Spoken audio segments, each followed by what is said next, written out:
corresponde a la Haftarah Kitetse. Como ustedes recuerdan, ahorita estamos pues en el estudio de 7 semanas de Haftarot que están en el libro del profeta Isaías.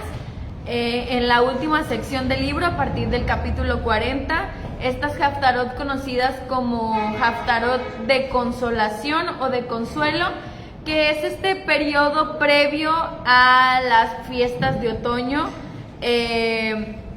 y posterior al 9 de Av, que los judíos utilizan pues como una preparación para pues precisamente para las fiestas. Y bueno, estos temas tienen precisamente el propósito de traer alegría, esperanza, un mensaje de salvación, de la redención futura y pues animarnos a seguir adelante. Entonces, hoy solamente nos corresponde estudiar los versos del 1 al 10 en el capítulo 54 de Isaías. Entonces, los invito a que vayamos ahí a este capítulo, versículos del 1 al 10. 54. Y vamos a hacer unos comentarios brevemente.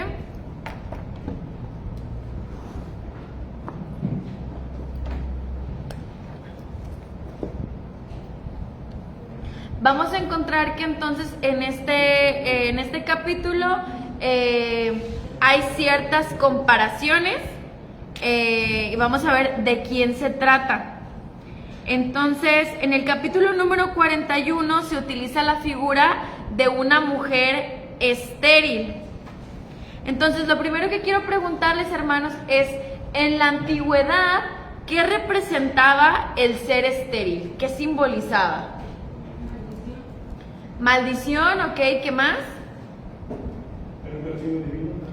Ok, como un castigo. Bueno, ¿alguien más?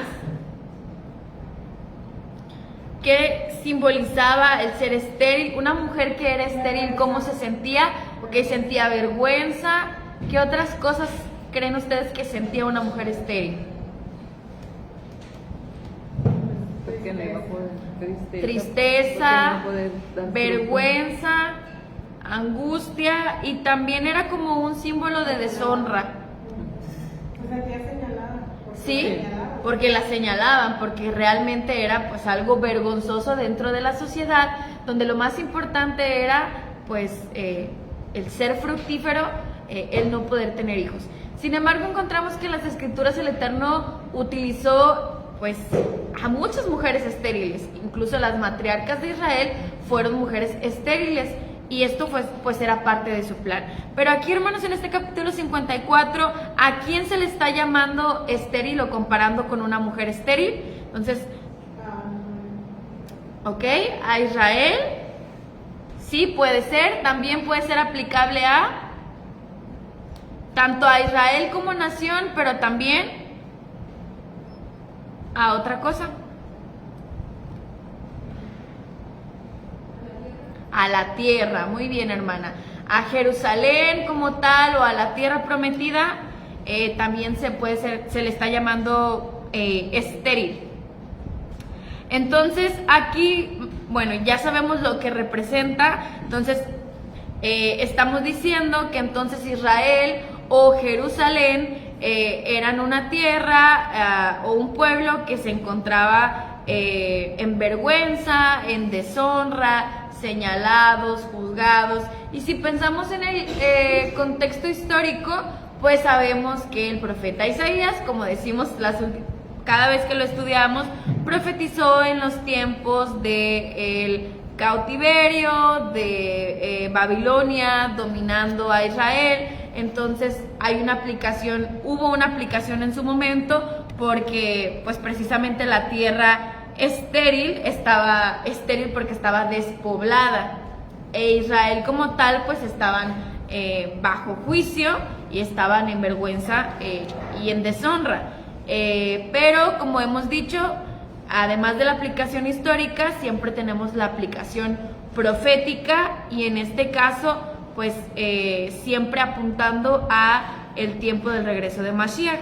Entonces esta profecía se cumple una vez más con el pueblo de Israel, que pues aún continúan exiliados, continuamos exiliados, el pueblo aún no ha sido reunificado y la tierra de Israel aún no ha sido conquistada totalmente. Si vemos las noticias, si sabemos, pues el territorio como tal que el Eterno prometió a Israel aún no ha sido ocupado totalmente, pero sabemos que eso va a ocurrir muy pronto. Entonces estas profecías podemos traerlas a la actualidad y vemos que a pesar de estar en estas circunstancias como una mujer estéril o tanto para la nación como para la tierra, el versículo número 1 es positivo y les dice: canta o grita o prorrumpe estéril que no ha dado a luz, entona cantos y grita con júbilo la que no tuvo parto. ¿Por qué? Porque, hermanos, va a cambiar aquí el panorama, la situación va a cambiar a una mujer que va a tener hijos, y no solamente uno, sino que dice el versículo 1 que va a tener ¿cuántos? Numerosos. Ok, aquí la versión del Tanakh dice muchos hijos, muchos más hijos, muchos más los hijos. Entonces el panorama cambia. ¿Y a qué se refieren esto de tener hijos, hermanos? ¿Quiénes son los hijos entonces de esta mujer estéril? Pensando en que pues se está refiriendo al pueblo de Israel y a la tierra de Jerusalén, los hijos de los que habla aquí, pues ¿quiénes son? Nosotros, ¿verdad? Si alguien me puede ayudar a leer Gálatas 4:27.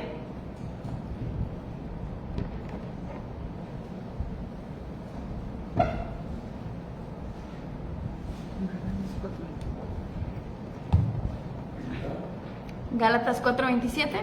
Porque está escrito: regocíjate, o estéril, tú que no das a luz, rompe el júbilo y clama, tú que no tienes dolor de parto, porque más son los hijos de la desolada que el Lot de la que tiene marido. Bueno, es una referencia como tal que ahí en el libro de los Gálatas Rab Shaul la está utilizando para hablar precisamente de todos los hijos nuevos que se estaban añadiendo al pacto del Eterno. Entonces ahí es donde podemos confirmar que estas palabras pues se estaban cumpliendo con todo este tema del ministerio de Rab Shaul a los gentiles, del cual nosotros también somos parte. Entonces pues lo que debe de provocarnos el formar parte del pueblo, el darnos cuenta pues quiénes somos nosotros, es júbilo y alegría, porque Israel no será más una mujer estéril, sino que todos nosotros hemos venido a formar parte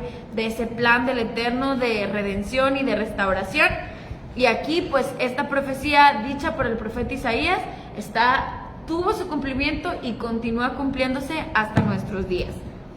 Bueno, continuamos entonces con el versículo número 2. ¿Y qué profetiza el versículo número 2 acerca del territorio de Israel, hermanos, o de Jerusalén? ¿Qué profecía se encuentra ahí acerca del territorio de Jerusalén?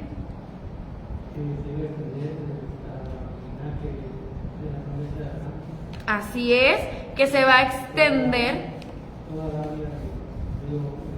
Así es, hermano, que se va a extender hasta llegar a los límites que el Eterno estableció, quizá aún más, pero aquí vemos pues la profecía de que la tierra que el Eterno prometió a los patriarcas, que nunca Israel a lo largo de la historia ha ocupado el territorio completo, pues finalmente será ocupado.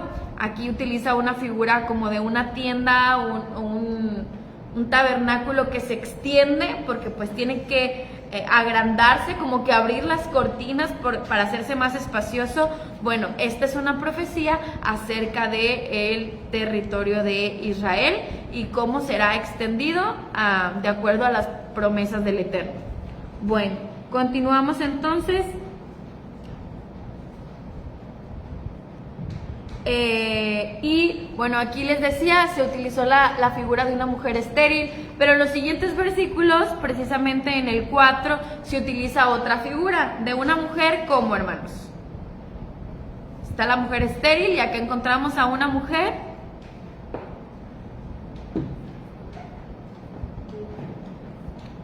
¿me escuché?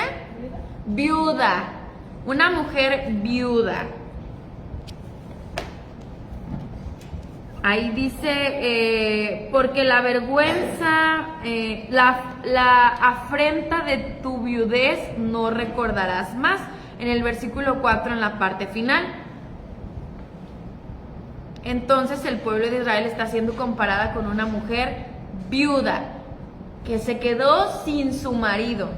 Entonces esto también representaba, pues en la antigüedad, no era como, bueno, obviamente ahora también pues es algo doloroso, pero en la antigüedad sabemos que el varón era el que sustentaba la familia al 100%, entonces que una mujer quedara viuda era como un símbolo de quedar desprotegida, sin sustento. Por eso el Eterno como que daba tantas instrucciones respecto a las viudas y al mantenimiento de las viudas, ya que las pudieran pues sí apoyar por lo difícil que representaba ser viuda en la antigüedad. Entonces se utiliza esta figura, pero una vez más pues en un sentido positivo, porque el Eterno promete para esa mujer viuda un esposo. ¿Y quién iba a ser el esposo de Israel o quién será el esposo de Israel? La misma escritura aquí nos lo señala. ¿Pueden encontrar la respuesta?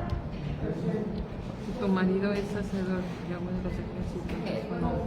Capítulo 5. Tu marido es tu hacedor y luego viene el nombre. Yahweh de los ejércitos es Yahweh de los ejércitos es su nombre. Entonces ahí el Eterno dice que Él es el que creó a Israel, es el esposo de Israel.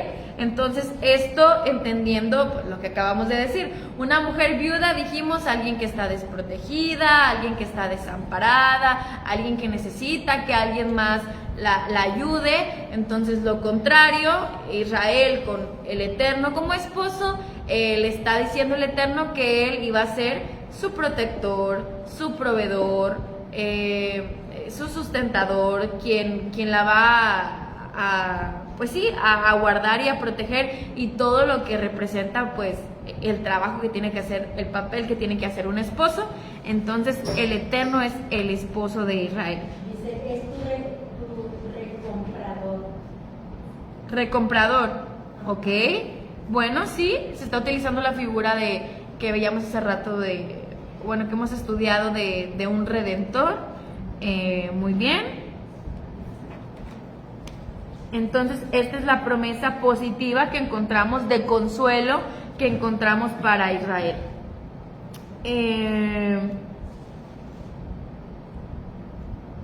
Bueno, vamos a continuar adelante y la siguiente pregunta es: ¿cuánto tiempo el Eterno abandonó a Israel? De acuerdo a este pasaje. ¿Cuánto tiempo el Eterno abandonó a Israel? Por un breve momento. ¿Okay? Un breve momento, Por un instante, Con un poco de tiempo. un poco de tiempo, ¿ok? Un instante. ¿Qué es para ustedes un instante, hermanos? Un segundo, ¿ok? ¿Mande?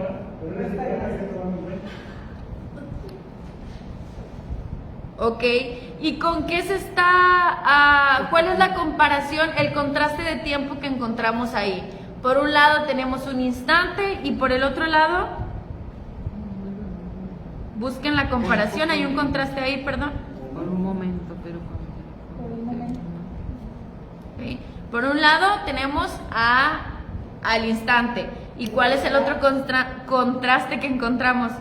La eternidad. Entonces, ¿les parece un contraste? Esto, pues, la diferencia, ¿qué les parece? Por un lado un instante y por el otro lado la eternidad. Pues totalmente opuestos. Dice la escritura, a ver quién me ayuda a leer el Salmo 35, por favor. Salmos 35. Salmos 35. Salmos 35. 5. Sí. Dice, porque en un momento será tu ira, pero tu amor dura toda la vida. Ok. Por la noche durará el lloro, y a la mañana vendrá la alegría. Ok. ¿Alguien tiene otra versión? Porque su enojo es cosa de un momento, mas su favor dura toda la vida. Una noche podrá durar el llanto, pero en la mañana vendrá la alegría. Ok, muy bien. Entonces la misma escritura confirma en otras partes que la ira del Eterno para nosotros dura un momento, un instante. Y algunos dentro de como del judaísmo sí lo creen así. O sea, por ejemplo, como hay midrash que afirman que realmente el Eterno se enoja todos los días, solamente un instante con pues con su pueblo, solamente un instante. Pero esto también nos sirve a nosotros para recordar, tomando las palabras de aquí del Salmo 35, dice que su ira dura un momento, pero su favor toda la vida, que por la noche lloramos, pero en la mañana viene la alegría. Lo podemos traer pues a las circunstancias difíciles que a veces nos toca afrontar, ya sea porque a lo mejor de repente sentimos que el Eterno sí se enojó con nosotros, o porque pues es una prueba que tenemos que atravesar. Yo creo que el pensar, aunque en el momento sintamos como ¿cuándo va a terminar esto? Pero el pensar en que todo es temporal, que solamente va a durar un instante, es algo que puede traernos mucho consuelo en medio de los tiempos difíciles. Yo no sé, bueno, creo que todos aquí hemos atravesado circunstancias difíciles, pero no sé si después se ponen a reflexionar y dicen, ay, es que yo en ese momento sentí que nunca la iba a librar, que nunca iba a poder pasar de esto, ya me sentía perdida, decía, ¿cómo voy a salir de esto? Y ya pasó el tiempo y ves atrás y dices, pues todo pasa, es parte de los procesos que tenemos que vivir y atravesar como parte de nuestro crecimiento para que nuestra fe aumente. Entonces, qué bueno recordar que el llanto o la tristeza solamente puede ser por un instante. Esto en nuestra vida diaria, pero aquí hablando también acerca de la redención futura y de la reunificación del pueblo de Israel, encontramos que para el Eterno todo esto que ha pasado, todo su plan de redención, todo esto pues solamente ha sido como un instante, pero pues nos espera una eternidad ya como una nación redimida. Entonces eso es lo que debe traer consuelo, el anhelar esa eternidad, el anhelar pues el poder estar, alcanzar el reino, y lo que tengamos que hacer para poder lograrlo, es lo que debe traernos consuelo. Entonces pues aquí vemos este contraste y continuamos ya en la parte final, donde el Eterno habla acerca de las promesas y el pacto que tiene con Israel. Y en base a lo que leemos ahí podemos encontrar varias características acerca de este pacto. El pacto que el Eterno hace con su pueblo es un pacto, ¿qué diríamos, hermanos? ¿Qué características pueden definir este pacto en base a lo que encontramos ahí en los últimos versos de este pasaje? Es un pacto eterno, ok, muy bien. ¿Qué más?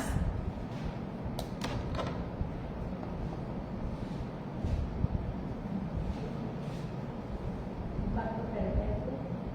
Perpetuo, muy bien. El pacto de vida, De vida, ok. de salvación. De salvación. Ahí encontramos que el profeta lo relaciona con el pacto que hizo el Eterno después del diluvio, de que nunca más iba a destruir la tierra con lluvia. Y un comentario que yo veía era que el Eterno no prometió que nunca más iba a llover. Él nunca prometió que nunca más iba a llover, sino que nunca más iba a destruir la tierra.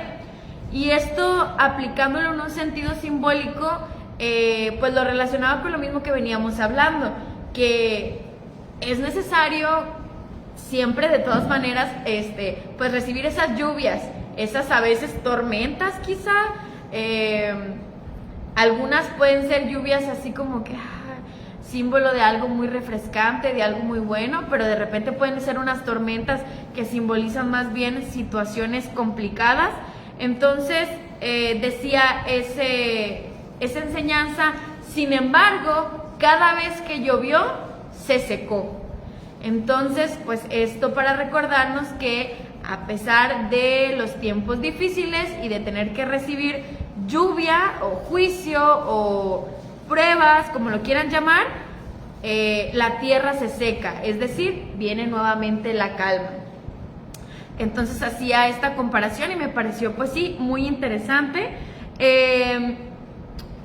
Y por eso decían bien, este es un pacto de salvación y no de juicio, porque pues eso representó esta promesa que el Eterno le hizo que hizo sobre la tierra, que pues de salvación, de paz. ¿Qué otra característica tiene este pacto? ¿Algo más que podamos deducir del último verso número 10?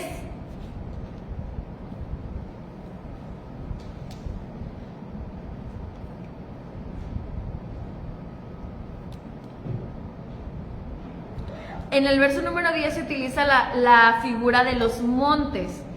Entonces, ¿qué probabilidad hay, hermanos, que una montaña se retire completamente, sea arrancada y se retire para otro lado? ¿Será algo muy común que suceda? Pues no. Normalmente, bueno, si ustedes han tenido a lo mejor la oportunidad de viajar en carretera y voltean y de esos lugares donde son muy montañosos, pues la verdad es que sí te impresiona el tamaño de las montañas. Son como, las montañas representan, ¿qué diríamos? Firmeza, seguridad, algo que está seguro, que no se va a mover fácilmente. Entonces el Eterno está utilizando esas figuras para hablar acerca de su pacto, un pacto seguro y un pacto firme. Dice aquí que aun cuando un monte se ha retirado o las colinas tambaleen, el favor del Eterno no tambaleará. Y algo que también veía acerca de este versículo es que aquí hablaba acerca de las montañas y las colinas. No sé cómo digan sus versiones. Montes y colinas no son las mismas. Las montañas pues sí es las montañas como tal, y los montes o los collados o los valles son como elevaciones más pequeñas que se apoyan en las montañas. Entonces aquí explicaba que esas, como les digo, las colinas o los collados se apoyan en las montañas, y decía que el pacto del Eterno está apoyado en la fidelidad misma del Eterno, porque si el pacto estuviera apoyado o se soportara en nuestra fidelidad, entonces sería un pacto que se derrumbaría, porque no tendría un soporte. Así son las colinas, necesitan como apoyarse en las montañas, porque si no se derrumban. Entonces nosotros somos como colinas quizá, pero las montañas representa la fidelidad del Eterno. Entonces el pacto del Eterno está apoyado en la fidelidad y en la persona misma del Eterno, y no en nuestras acciones. Entonces finalmente el pacto será cumplido, porque el Eterno cumple su palabra a pesar de lo que nosotros pues hagamos. Entonces también me pareció muy interesante estas figuras. Entonces el pacto es un pacto seguro, un pacto firme, eterno, de salvación y de vida, que no se fundamenta en nuestros actos, sino en la fidelidad del Todopoderoso. Entonces por eso podemos estar firmes y confiados que estas promesas serán cumplidas y que serán cumplidas muy pronto. Bueno, hermanos, pues estos son los 10 versículos que nos toca estudiar hoy, versículos de consuelo, que nos recuerdan las preciosas promesas del Eterno para cada uno de nosotros, en lo individual y para su pueblo. Y antes de finalizar la clase, no sé si alguien tenga algún comentario, opinión, punto de vista, pregunta. ¿Sí, hermana Shirley?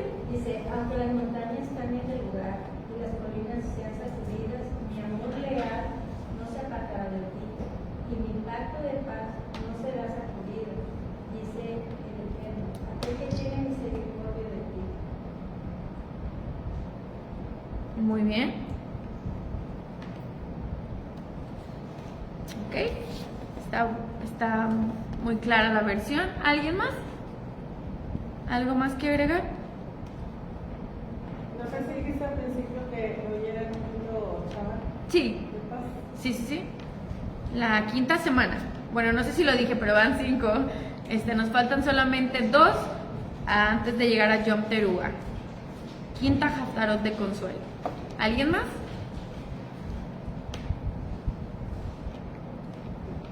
¿Nadie más? Bueno, hermanos, pues está breve pero muy clara esta pequeña Haftará. Con esto concluimos entonces. Gracias, hermanos, por acompañarnos, a los que estuvieron aquí conectados. Bueno, veo a la hermana Poli. Que el Eterno les bendiga y nos vemos en unos momentos más en la siguiente clase. Adiós.